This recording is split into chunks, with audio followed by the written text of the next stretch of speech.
Hey guys, so I wanted to just record a quick read aloud from the book we had been reading because of Winn-Dixie. So this is chapter 15. The Herman W. Block Memorial Library's air conditioning unit didn't work very good, and there was only one fan. And from the minute me and Winn-Dixie got in the library, he hogged it all. He lay right in front of it and wagged his tail and let it blow his fur all around. Some of his fur was pretty loose, and it blew right off of him like a dandelion puff. I worried about him hogging a fan, and I worried about the fan blowing him bald. But Miss Franny said not to worry about either thing, that Winn-Dixie could hog the fan if he wanted, and she never had in her life seen a dog made bald by a fan. Sometimes when Miss Franny was telling the story, she would have a fit. They were small fits, and they didn't last long. But what happened was she would forget what she was saying. She would just stop and start to shake like a little leaf. And when that happened, Winn-Dixie would get up from the fan and sit right at Miss Franny Block's side. He would sit up tall, protecting her with his ears standing up straight on his head like soldiers. And when Miss Franny stopped shaking and started talking again, Winn-Dixie would lick her hand and lie back down in front of the fan. Just a quick stop and think. Does that give you guys any connections, or what do you think might be happening to Miss Franny in those little fits that she's having? What do you think Opal means by that?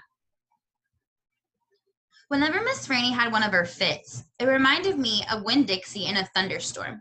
There were lots of thunderstorms that summer. And I got real good at holding on to Winn-Dixie whenever they came.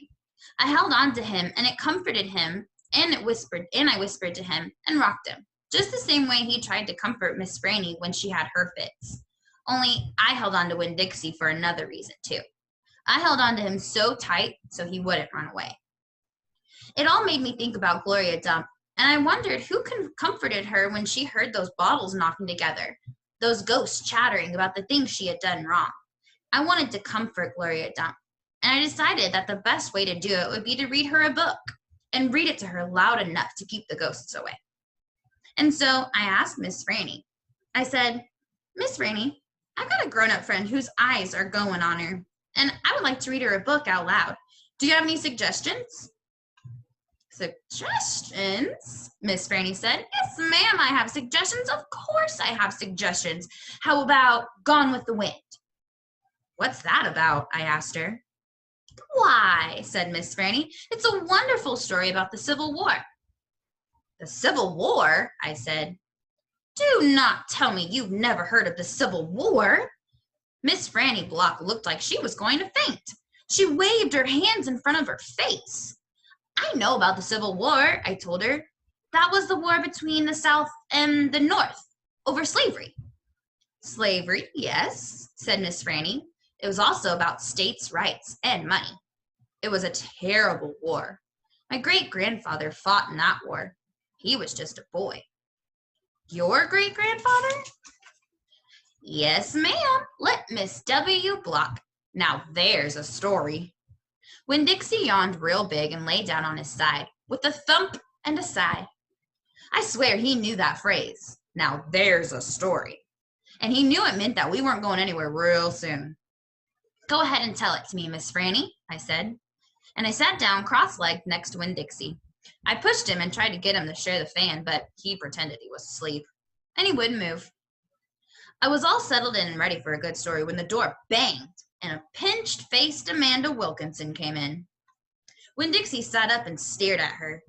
He tried out a smile on her, but she didn't smile back, so he laid down again. "I'm ready for another book," Amanda said, slamming her book down on Miss Franny's desk. "Well," said Miss Franny, "maybe you wouldn't mind waiting. I'm telling India Opal a story about my great-grandfather. You're more than welcome to come and listen. It'll just be 1 minute." Amanda sighed a real dramatic big sigh and stared past me. She pretended like she wasn't interested, but she was, I could tell. "Come sit over here," said Miss Franny. "I'll stand, thank you," said Amanda. "Suit yourself," Miss Franny shrugged. "Now, where was I? Oh, yes, Litmus W. Block." And that's chapter 15. Hope y'all enjoyed it. So hopefully tomorrow I can read chapter 16 and we can get this book done. Bye, guys.